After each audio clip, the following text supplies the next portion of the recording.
জাতীয় সম্মেলনের এক সপ্তাহের মধ্যে পূর্ণাঙ্গ কমিটি ঘোষণা করেছে আওয়ামী লীগ। এতে কার্যনির্বাহী সদস্য পদে 28 জনের মধ্যে 18 জনই নতুন। এছাড়া 38 সদস্যের উপদেষ্টা পরিষদ, 11 সদস্যের সংসদীয় বোর্ড এবং 19 সদস্যের স্থানীয় সরকার নির্বাচনের মনোনয়ন বোর্ডও ঘোষণা করা হয়েছে। নবীন প্রবীণের এই নতুন কমিটি কাজ করবে মানুষের কল্যাণে, এমন মন্তব্য নবনির্বাচিত নেতাদের। তারা মনে করেন, গণতান্ত্রিক সম্মেলনের নেতৃত্ব দলকে এগিয়ে নেওয়ার পাশাপাশি প্রস্তুতি নেবে আগামী নির্বাচনের।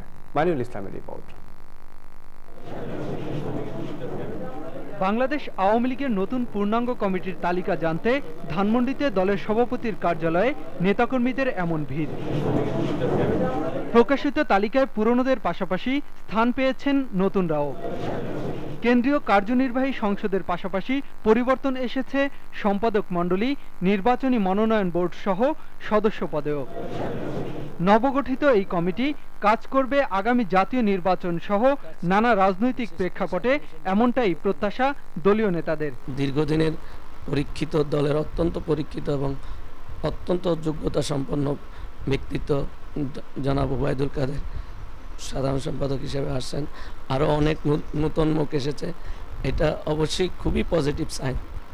এই নবীন প্রবীণের সমন্বয়ে গঠিত নতুন যে কমিটি, সেই কমিটি কাজ করে যাবে এবং আগামী দিনে নির্বাচনে হোক, আন্দোলন সংগ্রামে হোক, কিংবা মানুষকে এগিয়ে নিয়ে যাবার যে সংগ্রাম, সেই সংগ্রামে সকল ক্ষেত্রে সফলভাবে নেতৃত্ব দেবে ইনশাআল্লাহ। কর্মীরা মনে করেন, গণতান্ত্রিক প্রক্রিয়ায় নতুন কমিটিতে ত্যাগী নেতাদের মূল্যায়ন দলকে এগিয়ে নিতে গুরুত্বপূর্ণ ভূমিকা রাখবে।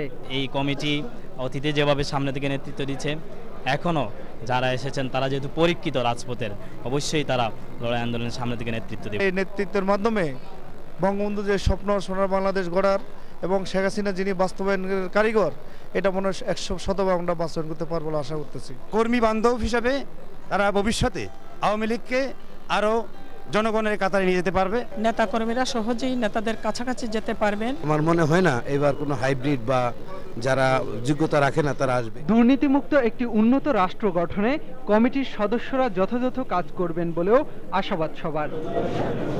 মাইনুল ইসলাম, জিটিভি নিউজ, ঢাকা।